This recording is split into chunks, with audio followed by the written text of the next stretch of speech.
പോലീസിൽ 60% മോദിയുടെ ആരാധകരാണ് എന്നാണ് ശോഭാ സുരേന്ദ്രൻ തൃശ്ശൂരിൽ പ്രസംഗിച്ചത്. അതൊരു യാഥാർത്ഥ്യമായിരിക്കും. അല്ല, RSS ആണ് ആനി രാജ പറഞ്ഞല്ലോ. ഇടതുപക്ഷക്കാരിയായ ഇടതുപക്ഷ നേതാവ് ആനി രാജ പറഞ്ഞല്ലോ കേരളത്തിലെ പോലീസ് RSS ആണ്. ആ RSSനെ അതിന്റെ സംവിധാനം നിയന്ത്രിക്കാൻ കഴിയാത്ത ഒരു ആഭ്യന്തര വകുപ്പ് മന്ത്രി എന്തിനാണ് ഈ കേരളം ഭരിക്കുന്നത്? എന്നാൽ പിന്നെ RSS അങ്ങ് ഭരിച്ചാൽ മത്സ്യത്തില്ലെങ്കിൽ ആണ് ചുമതല എന്നൊക്കെ നമ്മൾ പറയാറുണ്ട്. അതുപോലുള്ള ആളുകൾക്ക് ചുമതല കൊടുത്താൽ പോരെ, പിന്നെ ഇതിനാ ഇങ്ങനെ ആഭ്യന്തര വകുപ്പിന്റെ മന്ത്രിയായി നിൽക്കുന്നത്?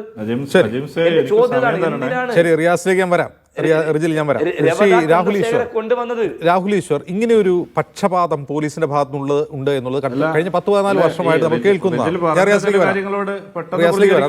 രാഹുൽ ഈശ്വർ, ഇങ്ങനെ ഒരു പക്ഷപാതം ഉണ്ട് പോലീസിന് എന്ന് ആക്ഷേപമുണ്ട്.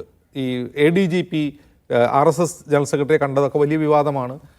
ശോഭാ സുരേന്ദ്രൻ പറയുന്നു 60% പോലീസുകാർ BJP അനുഭാവികളാണ്.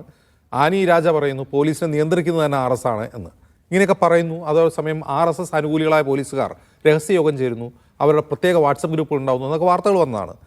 ഈ പോലീസ് ശരിക്കും RSSന് കീഴടങ്ങി എന്ന് തോന്നുന്നുണ്ട് രാഹുൽ? ഇല്ല, അങ്ങനെയല്ല ശ്രീ ജെയിംസ്. അത് റജിൽ മാക്കുറ്റിജിയും കൂടി ശ്രദ്ധിച്ച് ആ ന്യൂവാൻസിൽ അറിയണം. അതായത് ഇന്ത്യ മഹാരാജ്യത്തിലെ ഡീപ് സ്റ്റേറ്റ് എന്ന് പറയുന്നത് കൂടുതൽ ഹിന്ദുക്കളായിരിക്കുമല്ലോ. കാര്യം ഇന്ത്യയിൽ മെജോറിറ്റിയും ഹിന്ദുക്കളാണ്.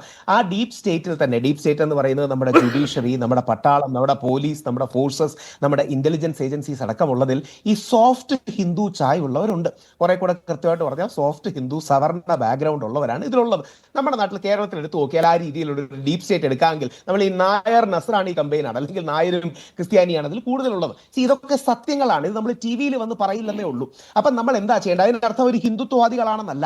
പകരം പലപ്പോഴും നമ്മൾ ഇതും കൂടി അക്കോമഡേറ്റ് ചെയ്തുകൊണ്ടാണ് പല നിലപാടുകളും എടുക്കേണ്ടത്. നമ്മുടെ സിദ്ദിഖ് കാപ്പന്റെ കാര്യം, ഞാൻ സിദ്ദിഖ് കാപ്പനെ സപ്പോർട്ട് ചെയ്ത് എനിക്ക് ഒരുപാട് ചീത്ത കേട്ടതാണ്. NS മാധവൻ സാർ അടക്കം പറഞ്ഞു. ഞാനന്ന് ആലങ്കാരികമായ സിദ്ദിഖ് കാപ്പന്റെ വൈഫ് എന്നെ വിളിച്ചിരുന്നു. ചേച്ചി എന്നെ വിളിച്ചപ്പോൾ ഞാൻ അവരോട് പറഞ്ഞു, നിങ്ങൾ അവിടെ പോകുമ്പോൾ ഒരു കുറി തൊട്ട ഏതെങ്കിലും നമ്മുടെ ഒരു അഡ്വക്കേറ്റിനെ കൂടെ കൊണ്ടുപോകണമെങ്കിൽ നല്ലതാണ്, ഹിന്ദു പേരുണ്ടെങ്കിൽ നല്ലതാണ്.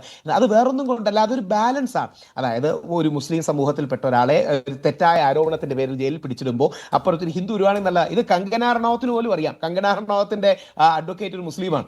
ഇതിന്റെ കാര്യം അതേപ്പോൾ ഞാൻ ഒരിക്കലും പ്രവാചകൻ മുഹമ്മദ് നബി സല്ലല്ലാഹു അലൈഹി വസല്ലത്തെ കുറിച്ച് എന്റെ അറിയാതെ പോലും പറയില്ല. ഞാനിപ്പം പ്രവാചകൻ നിന്ന് നടത്തിയിരിക്കട്ടെ. ഞാൻ യഥാർത്ഥത്തിൽ ഒരു തീവ്ര ഹിന്ദുത്വവാദിയെ, കുറിയിടുന്ന ഹിന്ദുത്വവാദിയെ കൊണ്ട് കോടതിയിലേക്ക് പോവുകയാണെങ്കിൽ എന്നെ അപ്പം പിടിച്ച് ജയിലിലിടും. പകരം അതൊരു മുസ്ലിം നാമധാരി ആണെങ്കിൽ ഒരു ബാലൻസ് ഉണ്ടാകും. ഈ ബാലൻസിനെ TV ചാനൽ ചർച്ചകളിലൊന്നും നമ്മൾ അഡ്രസ് ചെയ്യില്ല. പക്ഷെ ഇങ്ങനെയാണ് കാര്യങ്ങൾ ഏത് രാജ്യത്തും വർക്ക് ചെയ്യുന്നത്. അമേരിക്കയെ നോക്കുകയാണെങ്കിൽ അത് ക്രിസ്ത്യൻ വൈറ്റ് പ്രൊട്ടസ്റ്റന്റ് ബാക്ക്ഗ്രൗണ്ട് ആണ്. ഇന്ത്യയിൽ അത് പ്രധാനമായി ഹിന്ദുവാണ്, കുറച്ചുകൂടെ സ്പെസിഫിക്കലി സവർണ ഹിന്ദു വലതുപക്ഷമാണ്.